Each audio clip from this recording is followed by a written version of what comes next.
Listen to that. Nothing beats a vinyl. Some technology just stands the test of time. Our technology not only brings the cool, it also brings the heat. At Mitsubishi Electric, we've been mastering and innovating heat pump technology since 1970. EcoDan, continued innovation in heating for home and business. Mitsubishi Electric, changes for the better.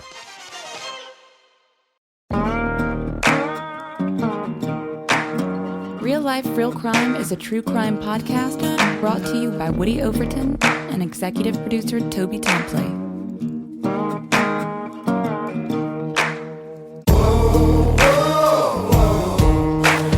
You have the right to remain silent.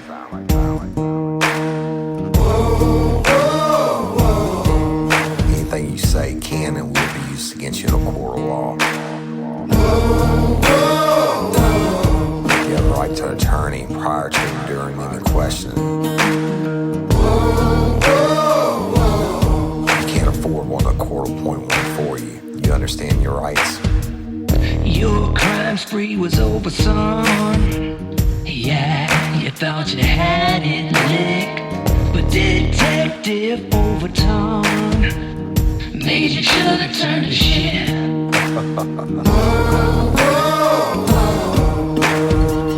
Get ready, you're gonna do time. Real life, real crime. Warning.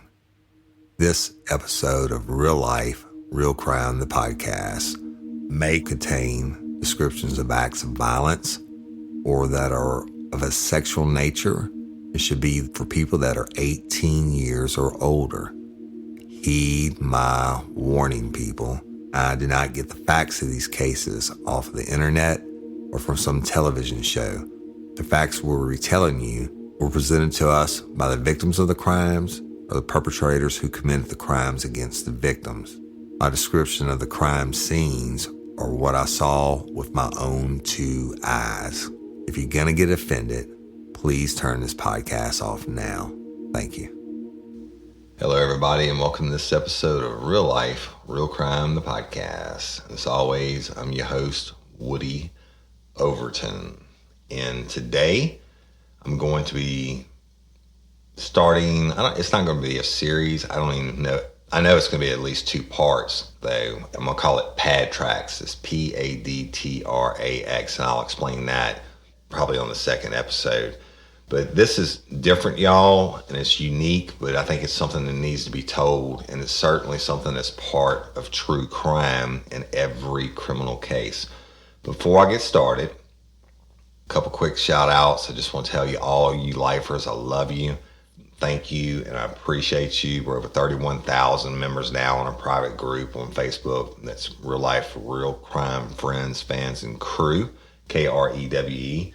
You know, Patreon members, geez Louise, I love y'all. Thank you so much, and for your support. I appreciate it. And those of you who continue to take care of your yearly discount on Patreon members, thank you. You can't be a Patreon member, I get it. I love each and every one of you, and just please continue to do what you're doing. Y'all are making us go crazy because everybody keeps telling other people about us, and it's really helping me grow and making the show blow up, and I appreciate that.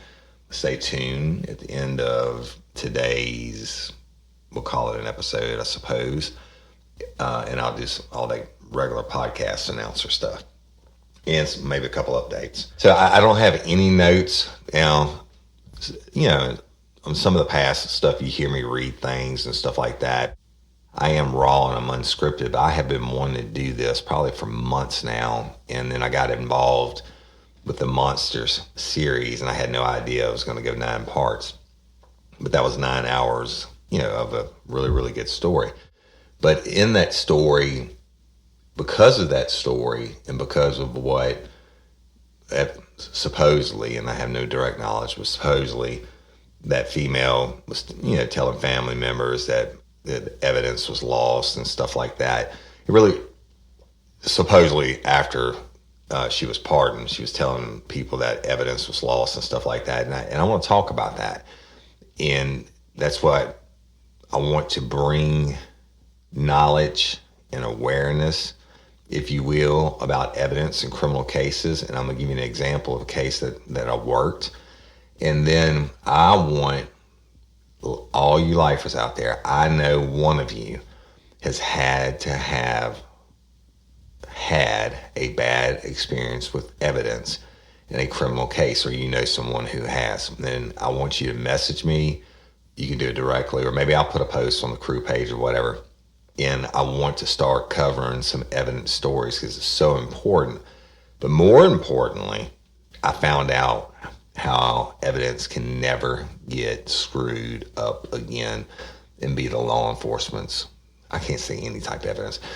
The major things can never get screwed up again, and it's an easy, simple solution that will save the taxpayers countless money, and it'll save investigators and district attorneys and all the powers that be just tons and tons of time and man hours, et cetera, when it comes to deal with evidence. So I'll just get started. And I really just don't have any notes, but I'm going to tell you a story that happened when I was working. And I'm not going to say where or anything because it involves another agency, but I was working, let's say, as a criminal investigator and a polygraphist.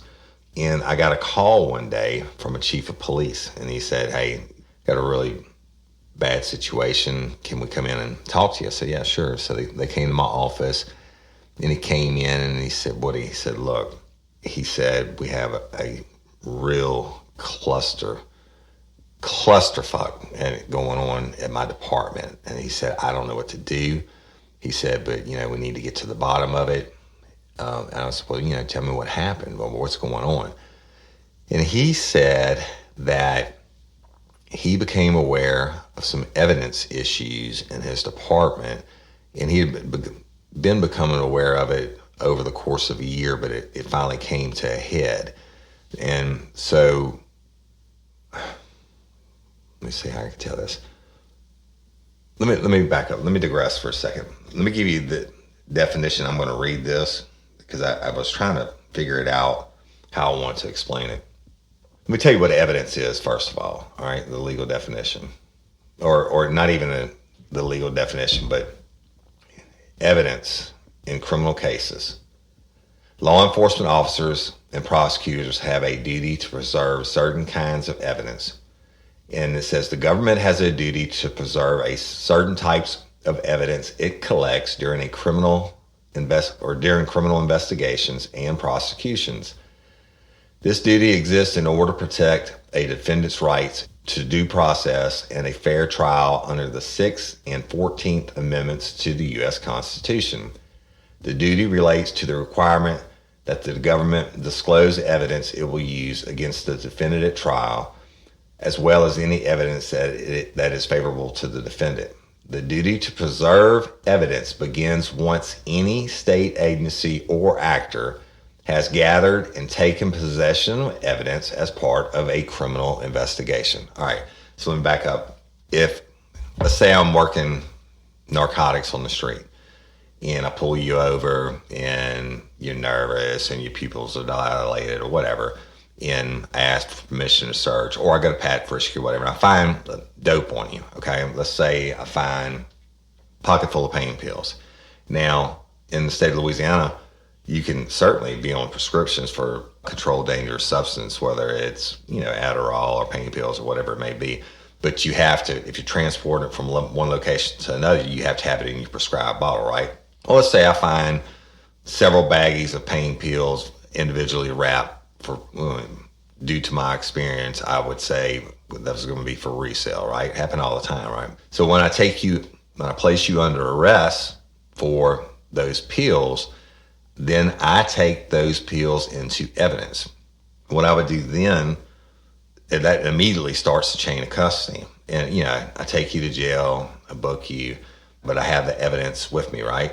The pain pills. Then I'm going to get we used to use like the brown manila envelopes, the legal envelopes, right? But you get an evidence sticker, and the evidence stickers are pretty self-explanatory, big black letters, evidence, and then seasoned agency, which means what department you work for, the date, the time, a list of what it is that you think that you took, and whatever the charge that you charged the person with, the file number, just a bunch of stuff that you had to write down on this pain in the ass sticker, right? And then you have to put the sticker on the envelope, then you put the evidence in the envelope, then you have to take evidence tape, which was harder to get than water in the desert. You know, they acted like it was gold, and then it was the worst shit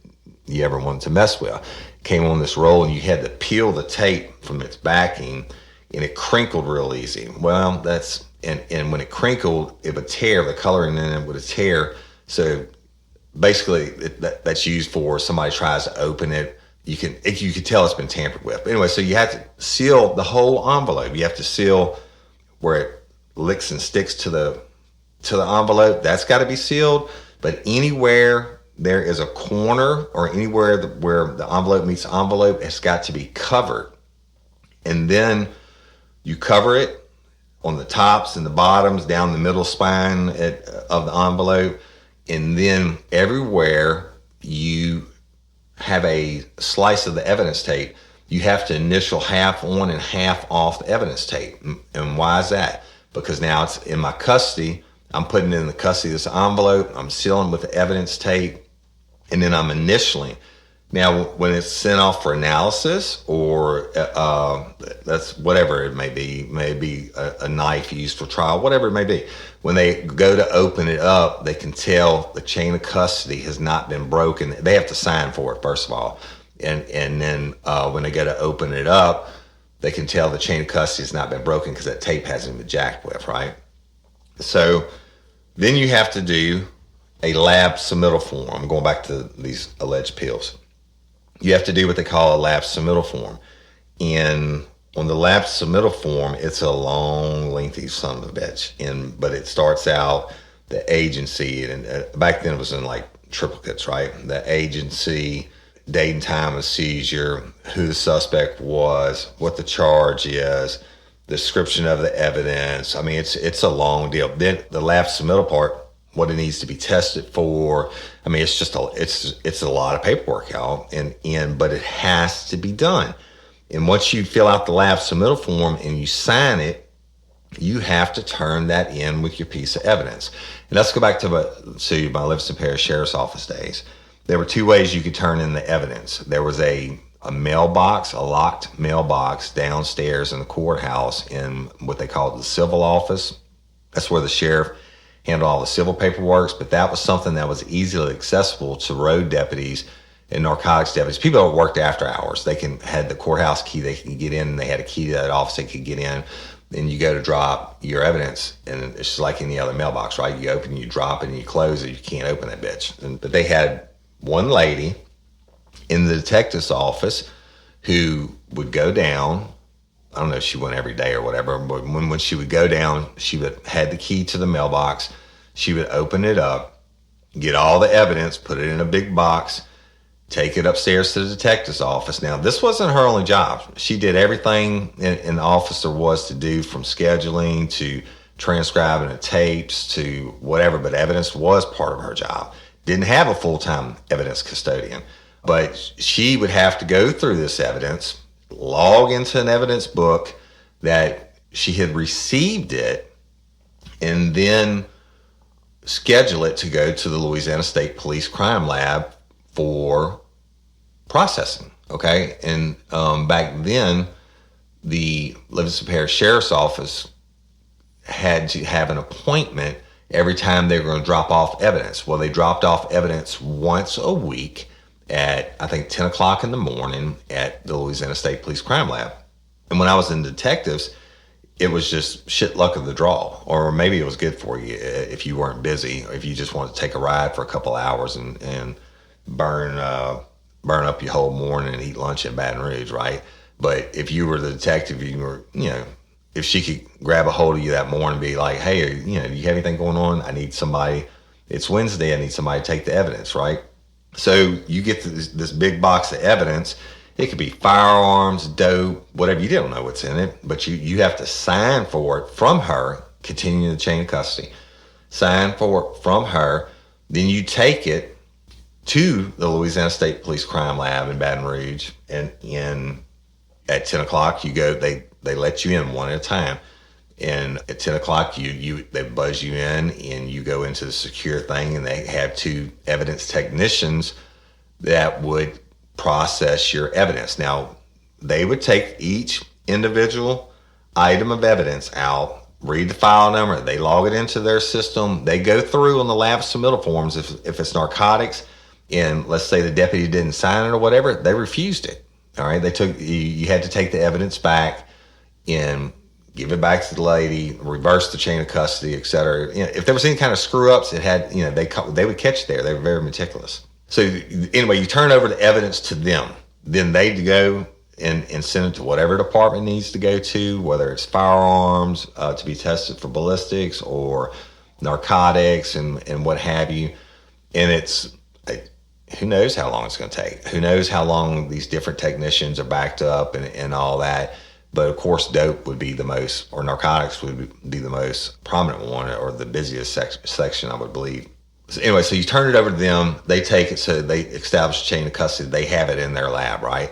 Well, at some point, before you leave, they give you your return box evidence. And this may be evidence that's been processed over the last year or year and a half. You don't know how long it's going to take to process each individual piece, but at some point, when your weekly appointment came, you got a box of evidence to take back. Then you took that box of evidence back to her, one of many hats she wore, evidence lady, and she would do whatever the hell she did with it, right? Which was, I know, like if it was dope reports, they would send it to the district attorney saying, yeah, it was positive for narcotics or green leafy substance or whatever. So that's basically how it works. Now, this is important, y'all. There are no criminal cases that don't involve evidence, all right? And so the chain of custody is everything. The first thing I'm going to attack as a criminal defense attorney is your chain of custody on evidence. Why? Because if you, let's say you charge me for dope and I can prove that the evidence was ever tampered with or chain of custody wasn't maintained in some way, it gets thrown out. Evidence gets thrown out, charge gets thrown out. Same way on any of it. Evidence is everything. And I don't think all the true crime fans out there, you focus on the blood and the guts and the murder and rapes and stuff like that, but every crime that's committed, there is evidence, okay? And so evidence probably takes up more time for law enforcement agencies and district attorneys than all the other man hours combined. If you put it together now, when she gets the evidence back, like I said, she's got to send it to the DA or do whatever. Then part of it's got to go in a vault, and some of it may get stored up. And back then, for the Livingston Parish Sheriff's Office, the old evidence room, if you want to call that, was the old jail upstairs. And that's like shit where you send evidence from, I've had to go look for evidence for cases that were coming up in that old jail, and each jail cell was stacked from the floor to the top with boxes and bags full of evidence. And some of them would be labeled for like the months or the years, and shit you had to dig for it. And you didn't want that job, right? Especially during the summertime when there's no AC up there. It's like being in the attic. And you might look for days for one piece of evidence. So man-hour time is ridiculous. But the importance of the chain of custody on evidence and being able to show what you did with the evidence, who took it, what that person did with it, and where the process it goes through, and till it comes back, until it goes to court. And if it doesn't go to court, let's say it's DNA evidence that gets entered in the CODIS, or it's a cold case or whatever it may be, it gets stored. I mean, again, evidence. Spark something uncommon this holiday with just the right gift from Uncommon Goods. The busy holiday season is here, and Uncommon Goods makes it less stressful with incredible hand-picked gifts for everyone on your list, all in one spot. Gifts to spark joy, wonder, delight, and that's exactly what I wanted feeling. Hey, y'all, I ordered a super cool piece. It's a candle with a sculpture of LSU's Tiger Stadium on top of it.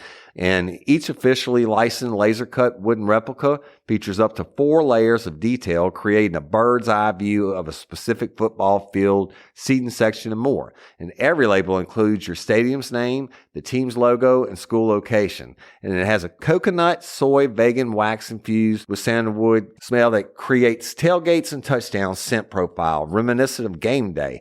It's invigorating like fresh cut grass and nostalgic like smoke from a pre-game grill, and calming like the crisp autumn air of a new semester on campus. Y'all, I love it. I have it at the base of my TV, and I'm ready to watch the Tigers play on Saturday night, right? Uncommon Goods. Look, when you shop at Uncommon Goods, you're supporting artists and small independent businesses. And many of their handcrafted products are made in small batches. So shop now before they sell out this holiday season. Uncommon Goods looks for products that are high quality, unique, and often handmade or made in the U.S. They have the most meaningful, out of the ordinary gifts anywhere. They even have gifts you can personalize. From holiday hosts and hostess gift to the coolest finds for kids, to hits for everyone from the book lovers to diehard sports fans. Uncommon Goods has something for everyone, not the same old selections you can just find anywhere. And with every purchase you make at Uncommon Goods, they give $1 to a nonprofit partner of your choice. They've donated more than $3 million to date. So to get 15% off your next gift, go to uncommongoods.com/RLRC. That's uncommongoods.com/RLRC for 15% off. Don't miss out on this limited time offer. Uncommon Goods, we're all out of the ordinary. Hey y'all, let me tell you about Gobble. All Gobble meal kits are pre-prepped. That means less work for you and less waste in your kitchen. Their meal kits include everything you need so you can save time at the store or just skip that trip entirely. I got the box in and I had 3 different meals. I had a Kung Pao chicken, crispy fish tacos, and a beef bourguignon, however you say it. But let me tell you about the classic beef bourguignon. Look, it came with beef pot roast and a beef broth concentrate, red wine demi-glace, cremini mushrooms, cipollone onions, mashed potatoes, baby carrots, and rosemary thyme butter. It was so easy to make. Literally like 15 minutes it took Cindy. And let me tell you something, and all the dishes were fire, but this thing was like a taste explosion in my mouth. It's just unreal. We've got to spend more time together and more time doing the things we love because everything came in this one single box right to my door. So see what a difference Gobble will make for your household.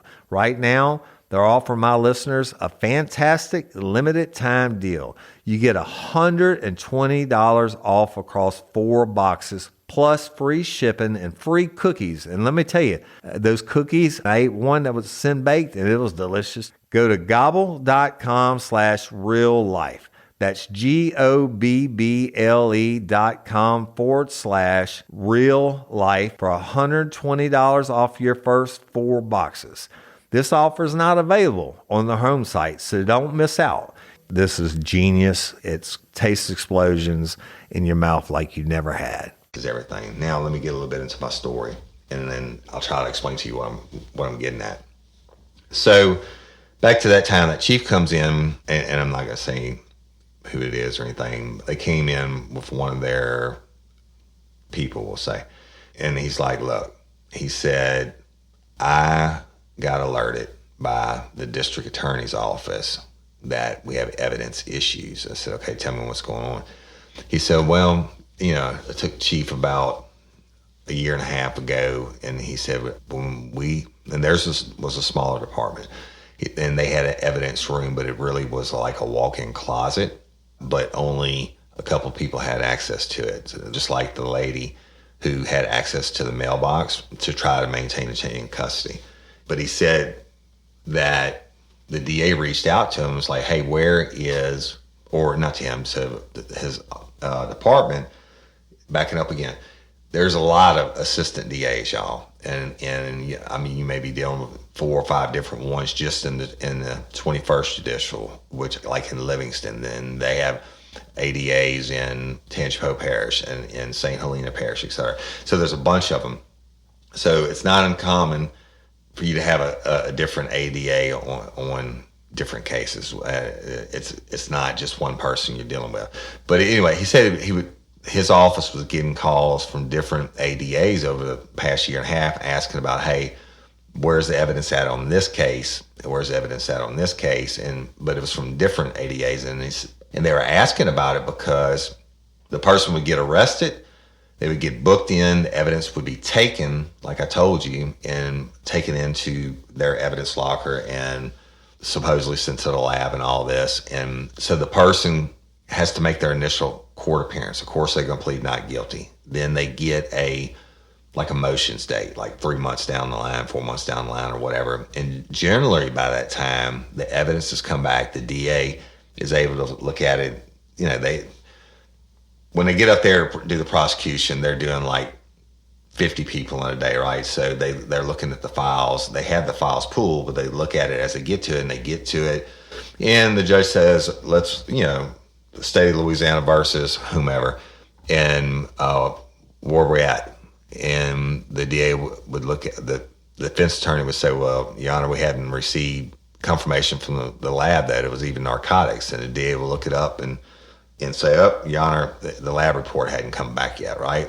They continue it again, another 4 or 5 months, whatever. And comes time for it again, and the DA doesn't know. They don't have time to follow up on all that shit, on all these cases. And it would come time for the next motions here, and they could look at it, and the defense attorney says, Your Honor, we haven't received anything from the prosecution. And prosecutor is kind of caught off guard. They look in the file. Guess what? We don't have a Louisiana State Police crime lab report saying this was narcotics, right?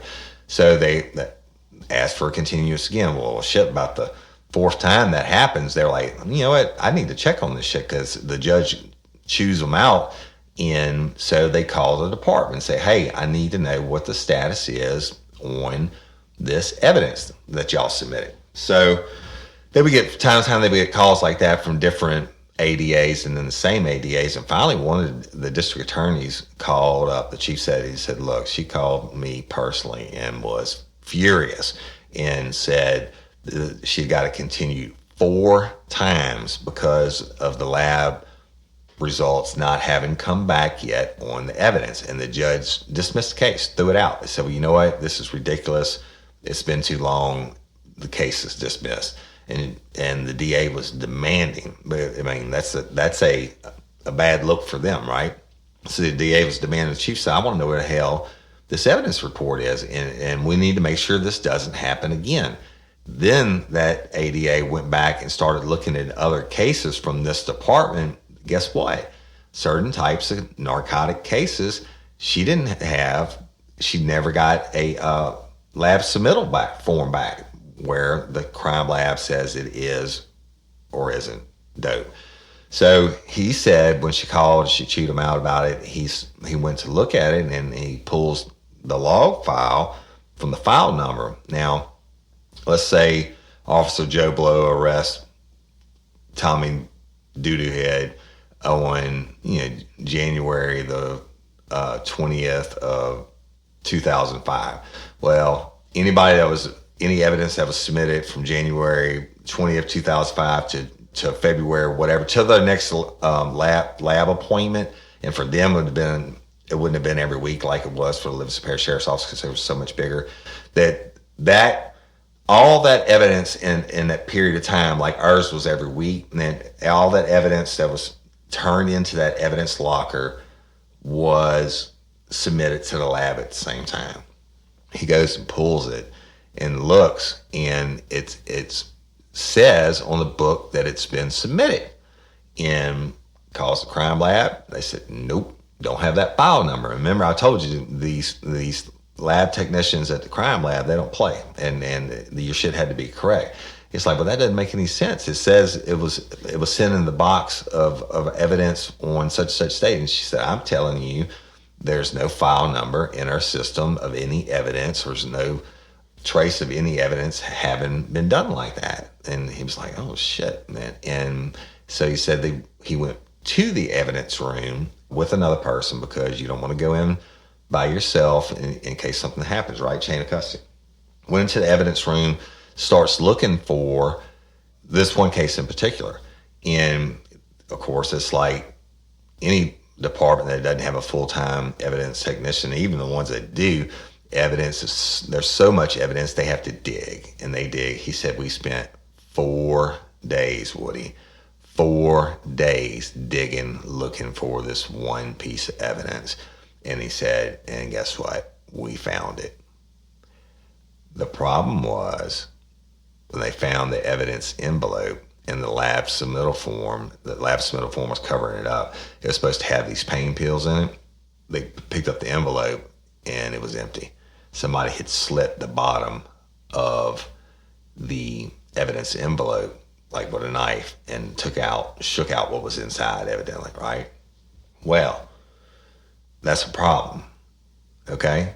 And that would have been a problem enough if it wasn't just the one case. So now you know you have a problem. You know you have a chain of custody problem. This case is done. It's cooked. And, you know, Joe Doo-Doo Head's walking the streets free. That's not the freaking problem. The problem is now you got to go back and check all your shit. And they did. And he said we spent the last month and a half going through the evidence room and with like 3 different people that he could trust. And he said we logged in and out and all this, you know, the times and all that. And they found a ton of cases that had on the forms. It said it had been submitted to the lab. On the book, it said they had been submitted to the lab, but they had never been submitted to the lab. And the evidence, when they ended up finding these evidence envelopes in the lab submittal forms, all of them had been cut open and there was no dope. And all of them were some type of pain pills, okay? And he said, what do we do? And I said, well, you got a clusterfuck house. Yeah, I didn't even, you know, and I had to think about it. I said, well, I mean, you know, first of all, we're going to have to look at everybody, you know, who had access, who has keys. And he told me, and I had to think about it. And I was like, well, you know what? I mean, you're in a real shit show. And because all these cases are going to get dismissed. And then, you know, all your other cases, and that any kind of evidence you've taken in this time frame is going to get challenged when the defense attorneys find out about it. It could be anything from rape to whatever, and it doesn't mean they're going to win. And then the real problem, y'all, you got people who've gone to prison during this time based off of evidence that was in this freaking evidence room. And I could just envision doors opening all throughout the Department of Corrections on appeals because somebody was stealing freaking narcotics for pain pills, right? And so I was like, shit, man. I mean, this is really, really a shit show. It's a bad deal. And I said, just let me think about it tonight, and I'll come to your department tomorrow. I said, I want to see the evidence room, et cetera. And I did, and I thought about it. It was one of my 3 or 4 o'clock in the morning OCD things, and you know, I went over there and I met with him. I looked at the system and all that. And look, this evidence room, if you call it that, when you walk in, you're supposed to log in, and you walk in, and it's floor to ceiling shelves, a little bit bigger than a walk-in closet, I guess. Just stacks. You can't fit any more evidence in this thing. I mean, bags and boxes and just tons of shit. And I'm like, damn, man. And it reminded me of the old evidence room at the Livingston Parish Jail. Just, I mean, what do? You don't have a person that's going to go in there and organize all that. And then I told him, I said, hell, you're lucky if you ever found any of it. He said, I know, right? We need to do something. And think of all the time they spent on it. But so we got his office. I said, listen, obviously this is a criminal investigation. I said, but we need to do it as discreetly as possible. And then I said, you're going to catch, I mean, your sugar has turned the shit house. I mean, it's going to be a real issue. It's going to get out. And of course, the district attorneys are going to have to make people, the defense attorneys aware and stuff like that. I said, I can't begin to tell you the repercussions that are going to come back on this. So I said, the only thing we can do is try to figure out who it was and hopefully get a confession. And, the rest of the shit's on you. I don't know what you're going to do. I said, obviously, from the dates that you have, it started before you got here, before you were elected. And he said, yeah, that's my one saving grace. But so I told him, I said, what I want to do is I want a polygraph. And he said, okay. Yeah, the people, my people that had the keys to the room, I said, nope, I want a polygraph. Every swinging dick, Tom and Harry in your whole department. I said, and that includes you. And he looked at me, I said, that's right. I said, if I'm going to work this case, everybody in this department is a suspect, including you. Everybody in this department is a suspect except for me. And I said, I know, chances are you didn't have anything to do with it. I said, but you may have. I said, shit, I don't know. And he was like, he said, dude, how long is that going to take? I said, it's going to take a long time. You're looking at 3 hours at a minimum on the polygraphs for each person. Now, it wasn't that big a department. I think it was like 33 people total, and that included the reserve officers. And he was like, man, why you got to polygraph all of them? I said, because if we don't, and we find out who it is, we get a confession, they're going to come back. They can always come back and say, you were picking on me, you had tunnel vision and all that. So we'll tell you about that. Polygraphs on not being admissible in court and all that. Well, fine, that's whatever.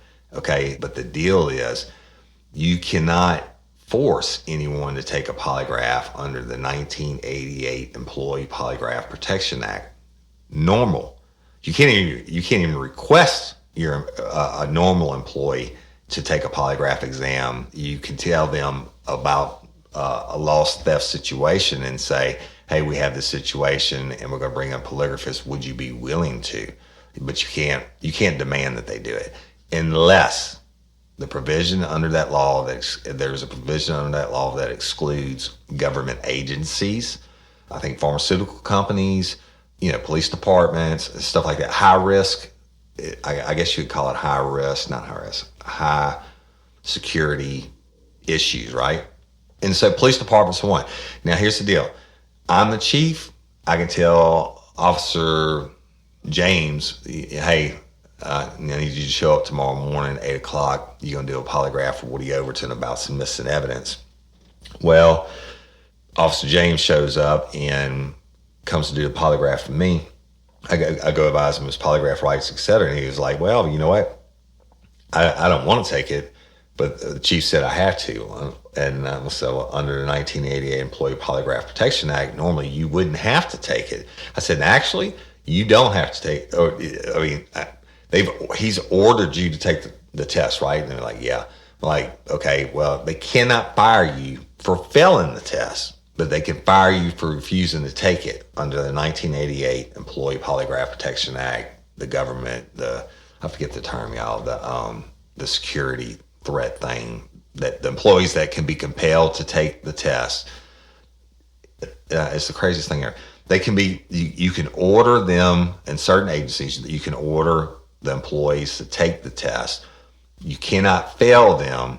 You can't fire them for failing the test, but you can fire them for refusing to follow the direct order of taking the test. Anyway, so I explained it to them. I said, they can come in, and if they don't take the test, if they refuse to, you can fire them. And I said, but you can't fire them for failing the test. And he was like, well, I don't understand. I said, well, where else are you going to go from? So I'm totally going off the top of my head. And I'm telling him, so listen, we got to bring them all in. The word's going to get out. You're going to do a little damage control, but I'm going to start scheduling. And I think it was like 33 people total. But that's everybody, y'all. That's from the chief to the secretary to the reserve officers to just anyone. And why is that? because this evidence room didn't have any type of electronic monitoring on who entered or didn't enter the evidence room. Now, they didn't have a video camera right over the door, which most places didn't. Livingston Parish Sheriff's Office didn't have that back then. There was no monitoring of it. They didn't have an alarm on it, So the deal is, I'm pretty good at picking door locks with credit cards. I can do it, right? And so in my mind, I'm thinking, what if it really wasn't someone who actually had key access? And so I wanted to test everybody. Like I said, everybody's going to be a suspect except for me. So if it was, I'm just thinking outside the box at 3 o'clock in the morning, like, I got to test everybody, because it could have been somebody who has knowledge on how to pick a lock to get into the door. But the key factors that we had going were pain pills. All right. So let me tell you about that. The best people in the world develop bad addictions. Okay. You could be the holiest, whatever, best Christian or best human being, the best moral person in the world. And unfortunately, even those people develop addictions, whether it's they get into a car wreck and prescribe these pain pills, and that's what helps them get through the day. And then, they get off. Doctor says they're healed. Well, guess what? They still have a physical addiction to the pain pills. Let me tell you something, pain pills are probably worse than any other narcotic out there. And that's where the big problem with heroin comes in today is before it was heroin, it was Oxycontins or Roxys on the street. And that Roxys or Oxys were a pain pill, right? And a severe pain pill. Yeah, but they were very, very expensive. And that's where all the doctor shopping and all that came in, and these pill clinics. Well, guess what happened when the government shuts those down? Or people began to find out that heroin gave the same high, but much more intense, but much cheaper. And the bad thing about heroin is, and the reason we're in the, when we talk about COVID being an epidemic, and talk to the people who work the street about heroin and how many overdoses they're working a day. And it's just bad shit. So pain pills, because it causes a physical sickness when you don't have them in your system, it actually causes your body to get sick and the throw ups and shitting on yourself and shakes, whatever, fevers, whatever. It's there. That's a real deal. It doesn't. But again, the best people in the world, I could almost say through no fault of their own, start on these things and then spiral out of control with it, right? So I figured that's, this person, there wasn't any money missing, right? There was no money missing. There's no firearms missing. They had to inventory all that shit in that room. And 12, 14 hours a day for a month and a half, however many man hours that is, and how many, hundreds of thousands of dollars probably that department had to spend on that. But all the other shit wasn't missing. So in my mind, this person's got a serious addiction to pain pills. And why wasn't the cocaine missing, or the ecstasy, or... Hey ladies, are you feeling overwhelmed by hormonal changes? Well, you're definitely not alone. There are more than 1,000 hormone disruptors living in our environment right now. It's in your food, your water, the air you breathe, the clothes you wear, your skincare products. They all mess with your hormones. Then there's the natural hormone changes your body goes through: premenopause, menopause. And while it's a natural process, it doesn't mean you have to suffer through it. The good news is you don't have to suffer through it anymore, because now you have Hormone Harmony, a formula made only with herbal ingredients that are shown to reduce hormonal symptoms in women of all ages. Hormone Harmony is not just a hormone supporting supplement. It's become a phenomenon.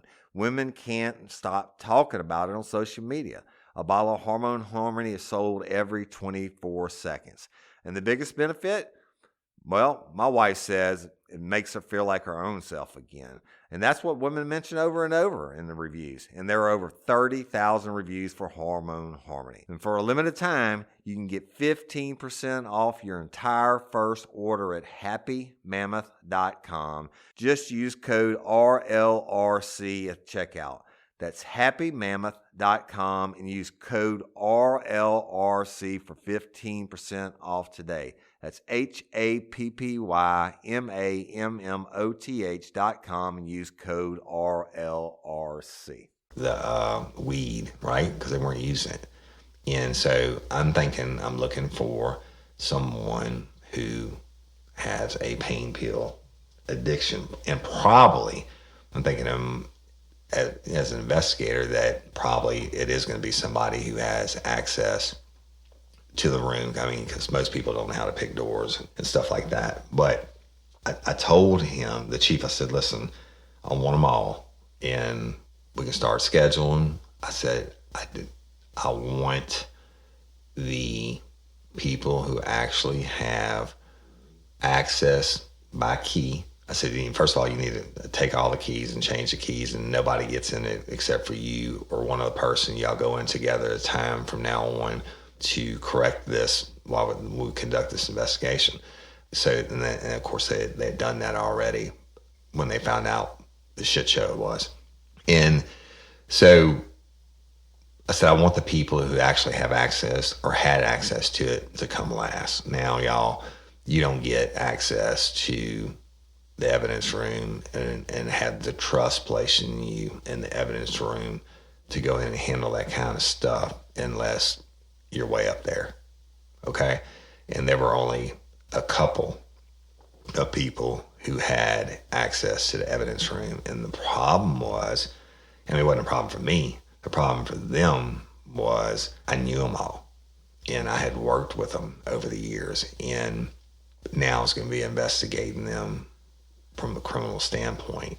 And the problem for them is they knew I was going to get the juice, right? So, I mean, it was kind of a bad deal, especially when, you're going to be testing. A lot of them I didn't know, but the ones that actually had the access, these were people I can't say that I just came up with. At some point in time in my career, as I developed my career, I knew them. I had worked with them, whether it's on a standoff or a manhunt or whatever. I'd see them in court. And I mean, I'm talking about you put your lives in these people's hands and in them and yours.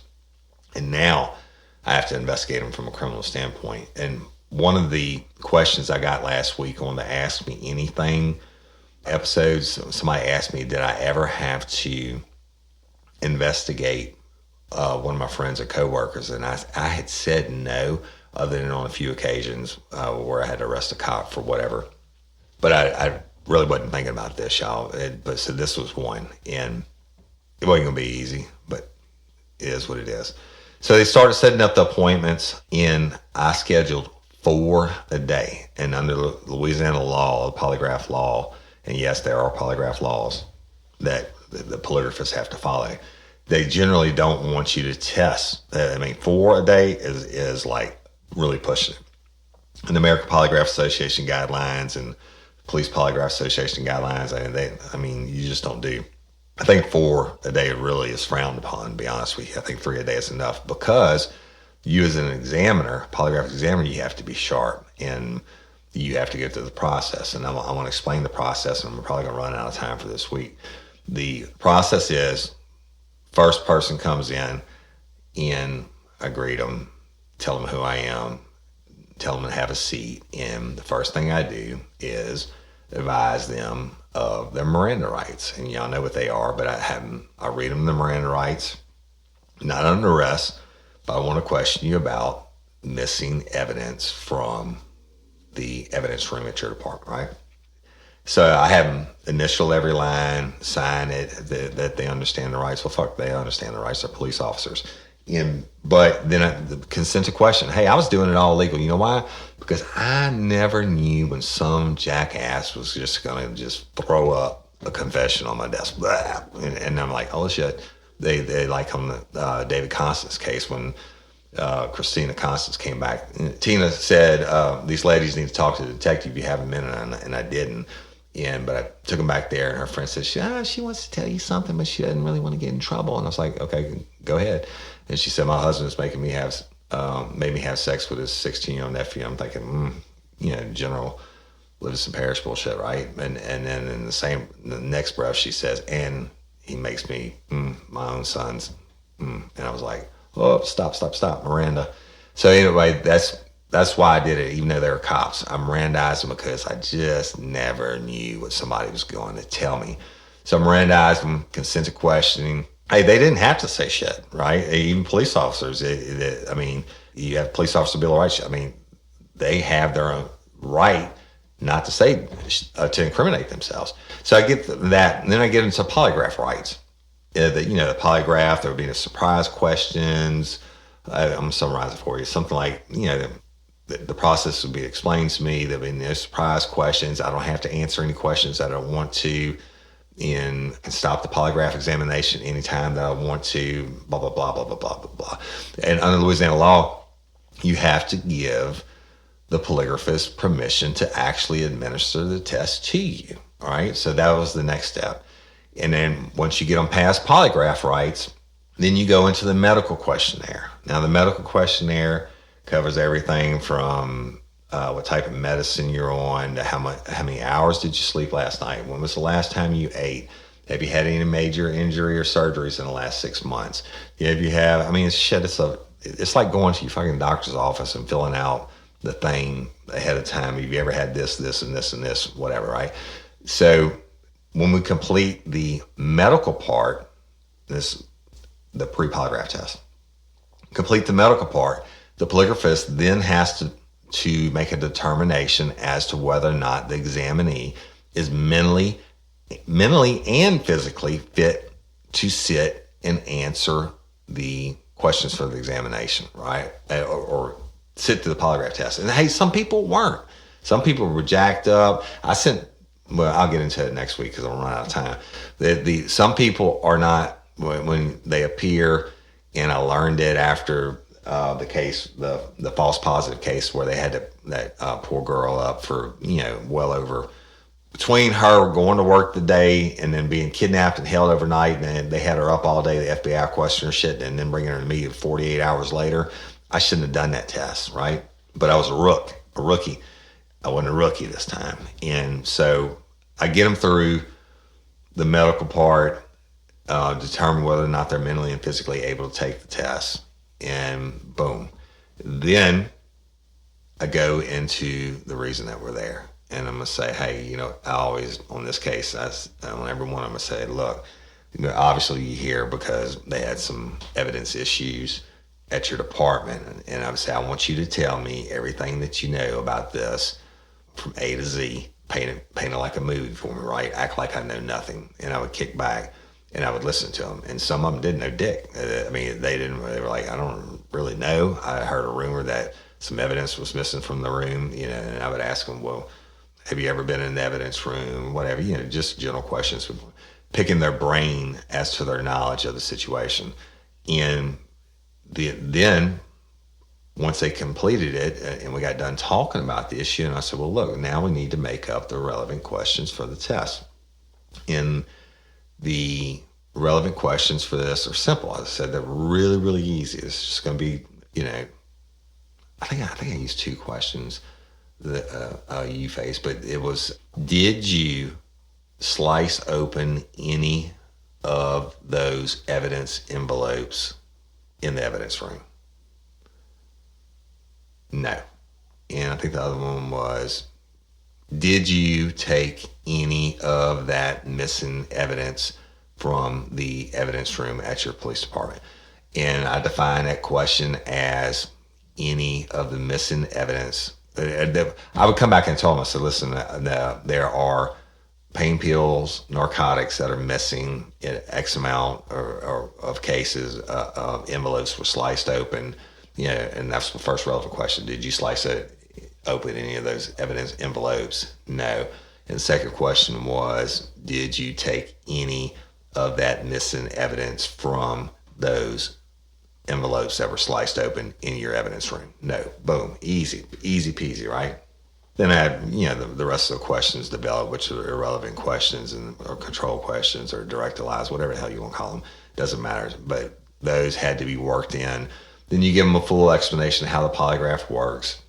And once all that's done, I would attach them to the instrument and run a practice or an acquaintance test in which I'll have them lie to me on 1 out of 8 questions. I wouldn't know which question it is they chose to lie about.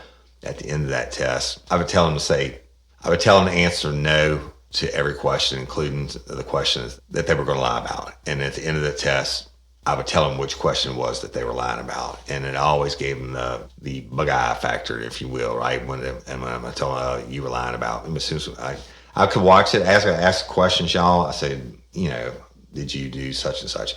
And when it came their question, I would hit it, right? Their physiological responses would hit up and blow up. And at the end of the test, and I would say, as soon as I turned it off, I said, the test is now complete. Please remain still. 25 seconds, turn the instrument off. And I'd say, okay, you were lying about question such. And they go, boom, eyes pop open. And I would say, guess what? If I can catch you lying about something that's irrelevant like this, that I actually told you to pick one of these questions to lie to me about, I said, but I told you how your body responds, your physiology inside of your body responds when you lie.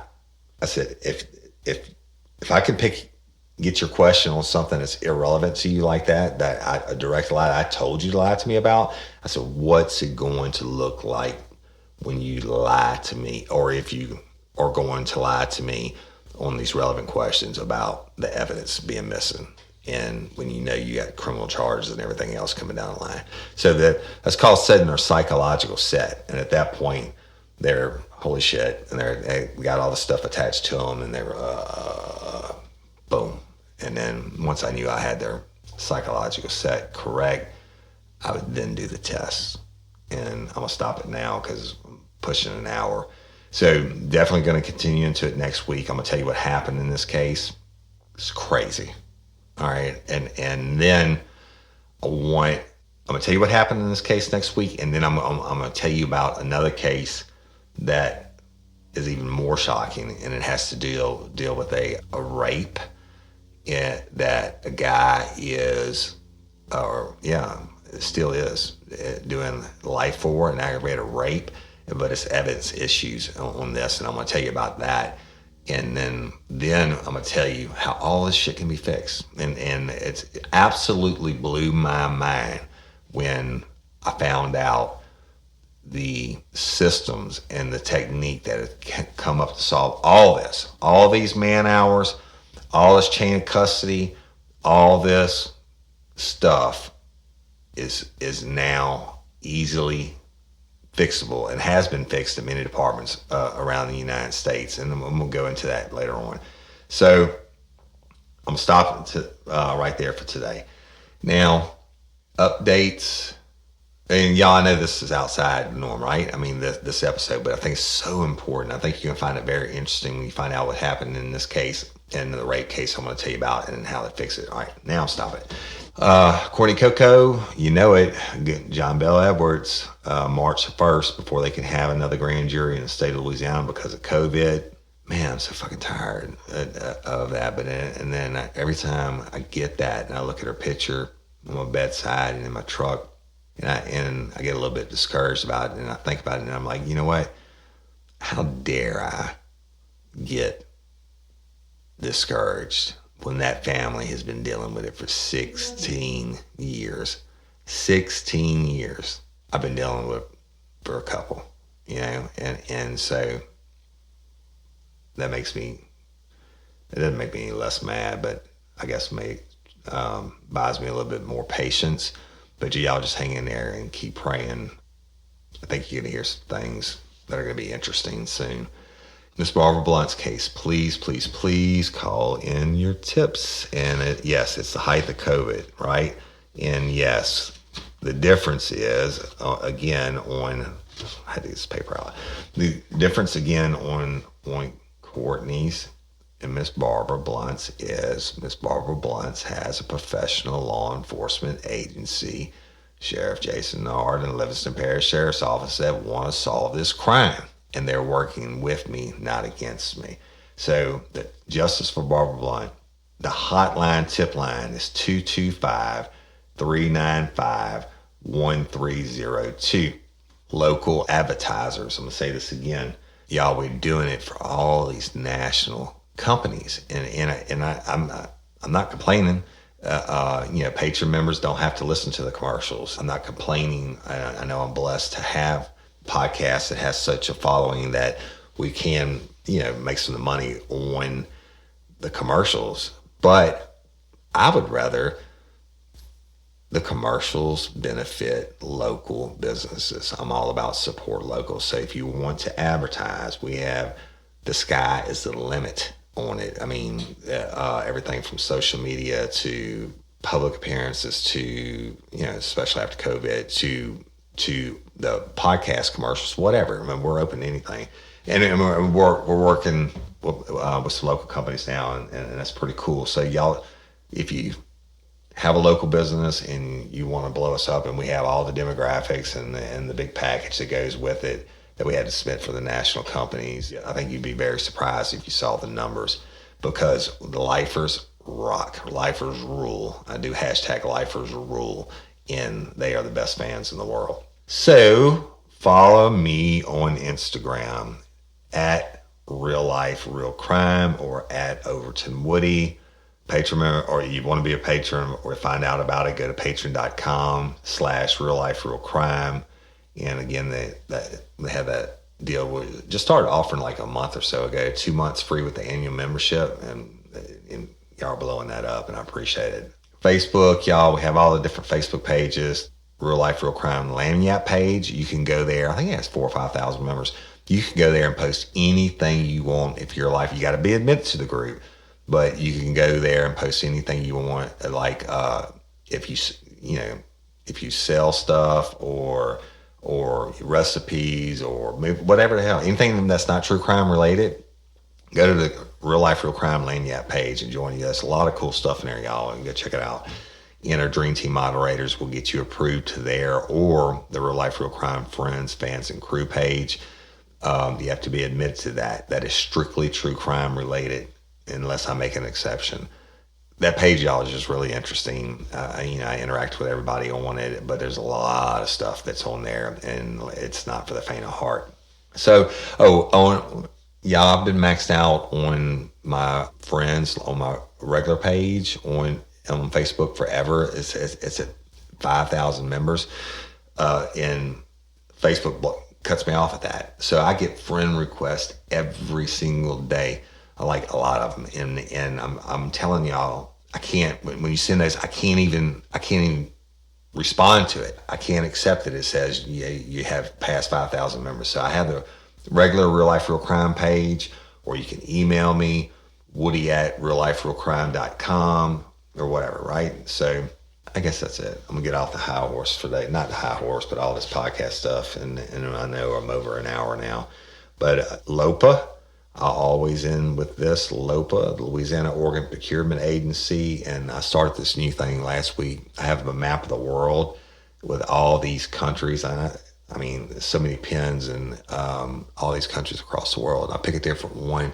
It doesn't matter if you're from Louisiana and you want to be an organ donor. You could be from anywhere in the world, basically. And you go to lopa.org and sign up to be an organ donor. Be a hero.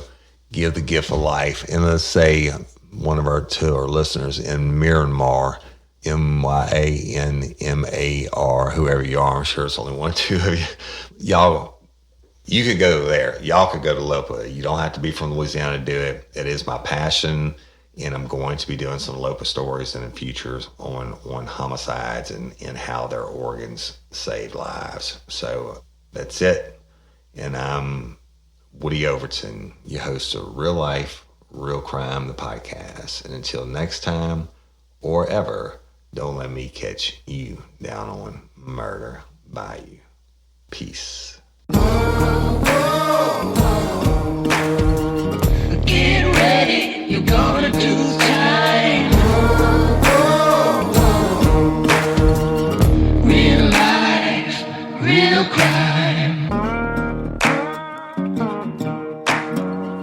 High Frill Crime is a true crime podcast brought to you by Woody Overton and executive producer Toby Tomplay.